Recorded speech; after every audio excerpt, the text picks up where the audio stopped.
ensinado para que a pessoa possa realmente conhecer a Cristo.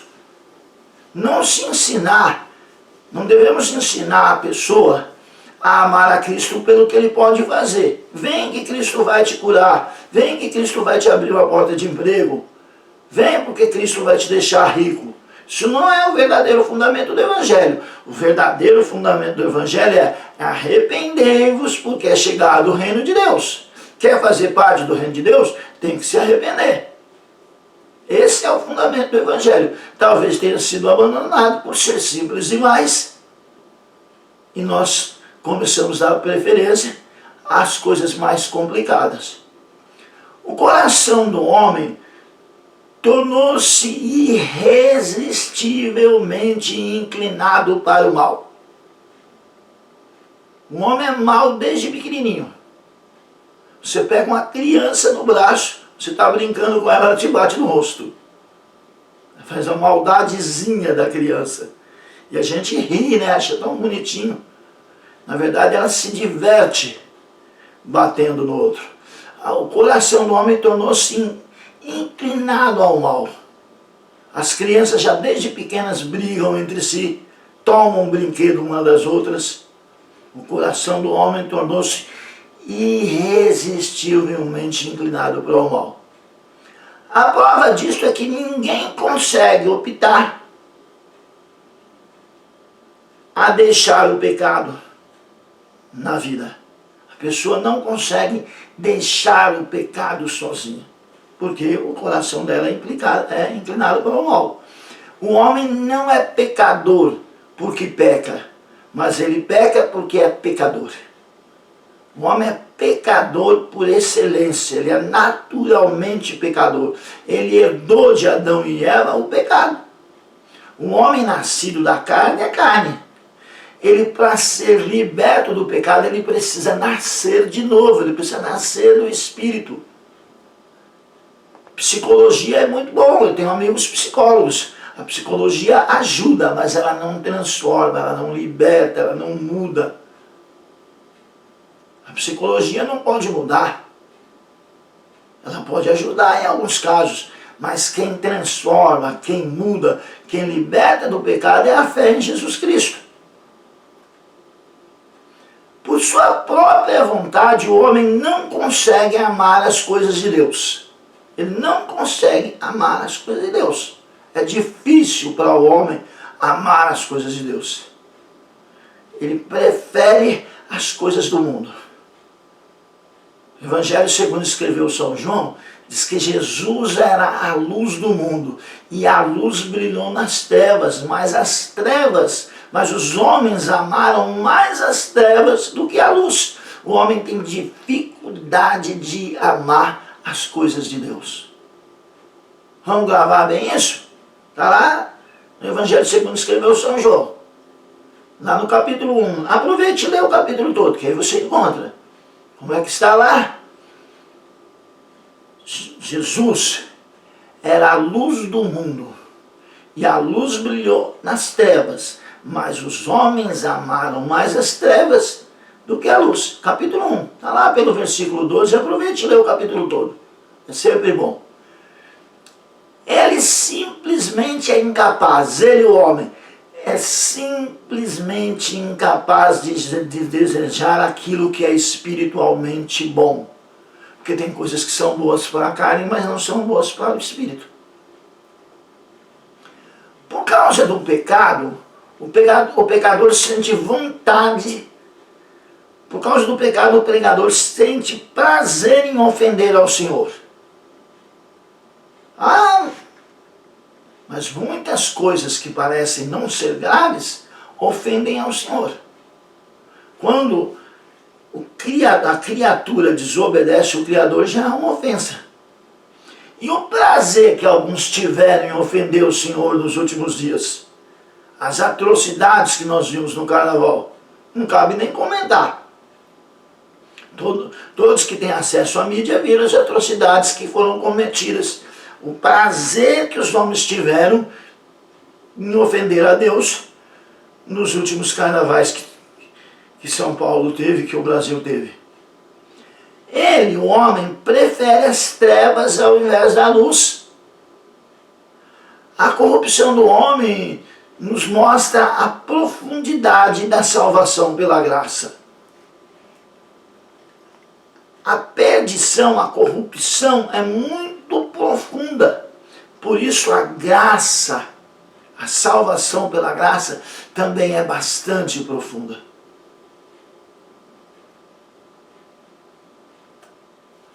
Então vejamos essa questão tão importante, esse fundamento tão importante. Estamos falando de coisas simples, mas porém importantes. Estamos falando dos fundamentos do Evangelho. Vejamos esse fundamento do Evangelho, que é um dos principais, se não o principal, que é a salvação pela graça. Efésios capítulo 2, versículo 8. Pela graça sois salvos. A salvação é pela graça, mediante a fé. E isso não vem de nós, isso é dom de Deus. Efésios capítulo 2, versículo 8. A salvação pela graça é uma doutrina central da fé cristã, ou a principal, tanto é que foi a que Lutero mais quis resgatar. Foi a doutrina que Lutero mais quis resgatar, foi a doutrina da salvação pela graça. Ela indica que a salvação é um dom gratuito de Deus, é de graça, e não está fundamentada nas obras humanas. Não adianta ser bonzinho, não adianta dar esmola, não adianta subir a escada de joelhos. A salvação é um dom gratuito de Deus e não está fundamentada nas obras humanas. A Bíblia é clara ao afirmar que somos salvos pela graça, mediante a fé em Cristo.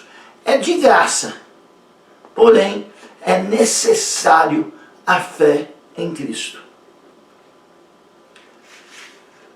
Então, como se toma posse da salvação? Como a salvação se torna possível ao homem? Como a salvação se torna possível ao homem? 1 João, primeira carta do apóstolo João, capítulo 1, versículo 9, declara: Deus é luz, e não há nele nenhuma treva. Versículo 5, capítulo 1, versículo 5, Deus é luz, primeira carta de João, capítulo 1, versículo 5, Deus é luz, e não há nele treva nenhuma. Versículo 7 diz que o sangue de Jesus Cristo nos purifica de todo pecado. Fala da purificação condicionada à confissão de pecados. Se andarmos na luz, como ele na luz está, temos comunhão uns com os outros. E o sangue de Jesus Cristo nos purifica de todo o pecado. Nos purifica. A conclusão dessa passagem, portanto, é que só os que andam na luz serão purificados de todo o pecado.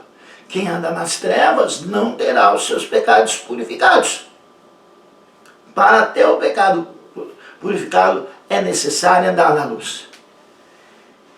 É de interesse observar também que o pecado que aqui se fala é o pecado do crente, não do descrente. Está falando do crente aqui, que tem que andar na luz para que os seus pecados sejam purificados. Algumas traduções diz que o sangue de Jesus Cristo vai nos purificando de todo o pecado. Uma ação contínua, vai nos purificando todos os dias. Mas tanto o crente quanto o descrente tem os seus pecados purificados pelo sangue de Jesus Cristo. Esta passagem indica que o sangue de Cristo, de algum modo, está ligado à salvação, mas não explica ainda a maneira pela qual a salvação é proporcionada. A passagem deixa claro que o sangue de Jesus Cristo tem uma ligação com a purificação dos pecados, mas ainda não fica totalmente claro nessa passagem como a salvação é proporcionada. Já em 1 João capítulo 3, versículo 5, está registrado que Jesus se manifestou para tirar os pecados do mundo. Aí começa a ficar mais claro.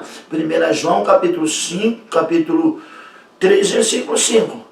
Como é que acontece o processo? Jesus se manifestou, é pela manifestação de Jesus que nós somos libertos e fomos libertos dos nossos pecados. 1 João capítulo 3, versículo 5, está registrado que Jesus se manifestou para tirar os nossos pecados. E no Evangelho de João segue a mesma linha. No Evangelho de João, capítulo 1, versículo 29, ele é indicado pelo profeta, Jesus Cristo é indicado por João Batista, o profeta, como o Cordeiro de Deus que tira o pecado do mundo. Esse último texto, Evangelho de João, capítulo 1, versículo 29, está diretamente ligado com Isaías 53, versículo 7, dando a compreensão de que Jesus é a nossa salvação. A nossa salvação depende de Cristo. A nossa salvação vem do sangue de Cristo, vem do sacrifício de Cristo, que como ovelha muda se entregou por nós. É daí que vem a nossa salvação. A graça, ela é a provisão misericordiosa de Deus para a condição do homem perdido. Graça. Provisão misericordiosa de Deus para a condição do homem perdido. O homem no seu estado natural, ele é egoísta, ele é orgulhoso. E ele está na escravidão de Satanás e espiritualmente morto em transgressões e pecado. Efésios, Paulo escrevendo aos Efésios, diz que Deus nos amou quando nós ainda estávamos mortos em ofensas e delitos. Devido à sua natureza pecaminosa, o homem não pode salvar a si mesmo. Ele não pode. A natureza dele é pecaminosa. Mas Deus tem uma atitude benevolente em relação a todos, apesar da corrupção moral e da rebelião. Qual é a atitude benevolente de Deus? É Deus amar o mundo de tal maneira, Deus amou o mundo de tal maneira que deu seu único filho para morrer, para que todo aquele que nele crê não pereça, mas tenha vida eterna. Essa é a atitude benevolente de Deus. A salvação não é o resultado dos méritos humanos. Eu volto a dizer, não é porque somos bonzinhos. Antes ela emana, a salvação vem, ela emana de propósitos de iniciativa divina. Propósitos e iniciativas de Deus. Não vem através da mediação sacramental. Não adianta um sacramento, não adianta um sacerdote. Também não vem de um treinamento moral. Eu vou treinando como é que eu me torno um homem de uma moral saudável, um homem ético, um homem bom. Não vem daí também. Mas ela é um resultado da misericórdia e do poder de Deus em nossas vidas. A salvação do pecado é a dádiva de Deus através de Jesus. A salvação do pecado é a dádiva de Deus através de Cristo, condicionada apenas ao arrependimento. O pecador só precisa arrepender-se em relação a Deus. Pela fé em Jesus Cristo. Pela fé em Jesus Cristo, o pecador precisa apenas se arrepender-se. E depois é necessária a entrega condicional a Jesus Cristo como Senhor. Mas a princípio é somente o arrependimento e a fé. Depois a própria fé é que dá condições a essa obediência incondicional que é necessária. Sem fé ela também não é possível.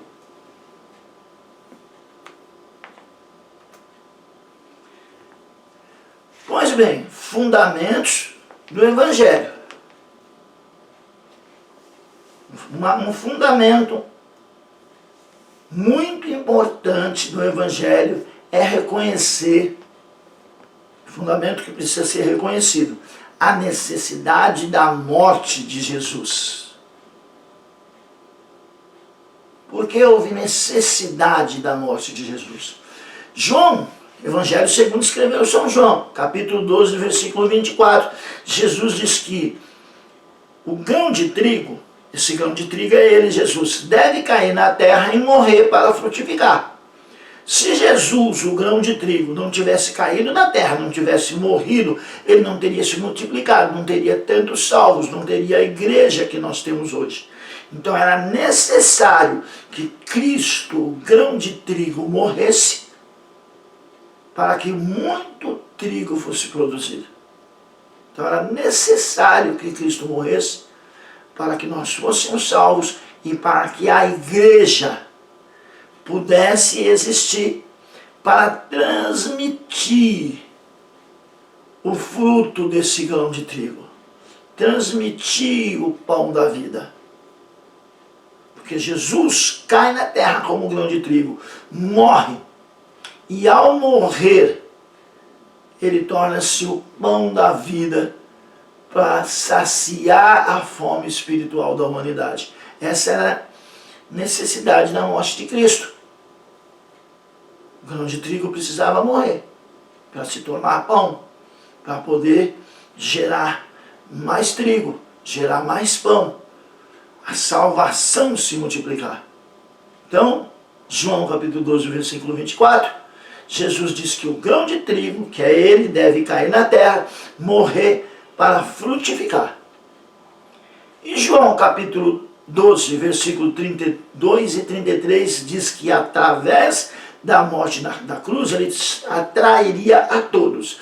Então primeiro ele tem que morrer, porque ele é o grão de trigo. Ele tem que cair na terra, morrer, para poder frutificar.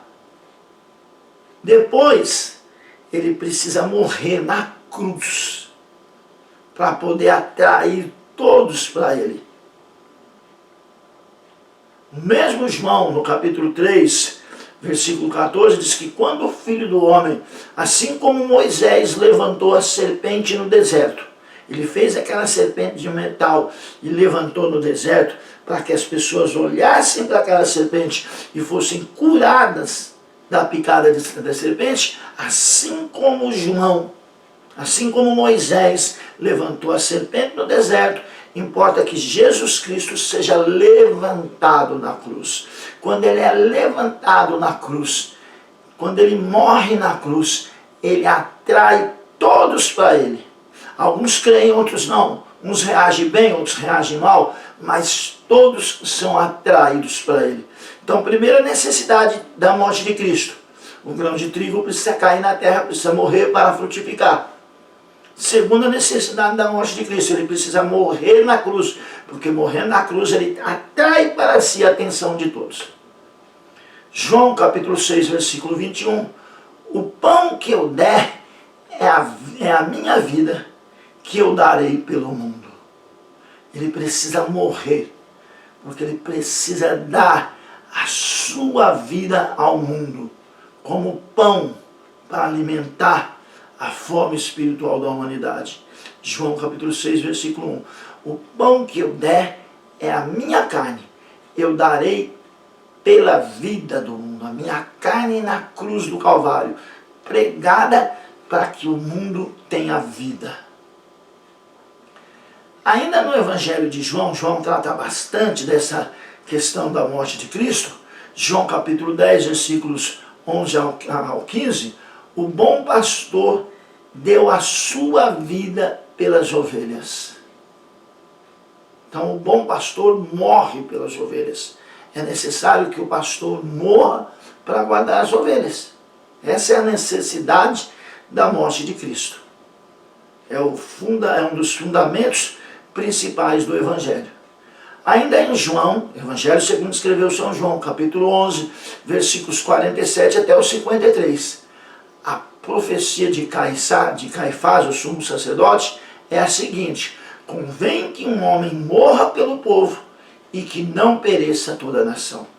Ele morreu na cruz do Calvário, para que toda a a nação de Israel não viesse a perecer.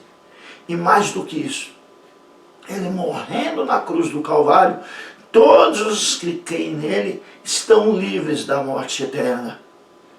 Têm acesso à vida eterna pela morte de Cristo.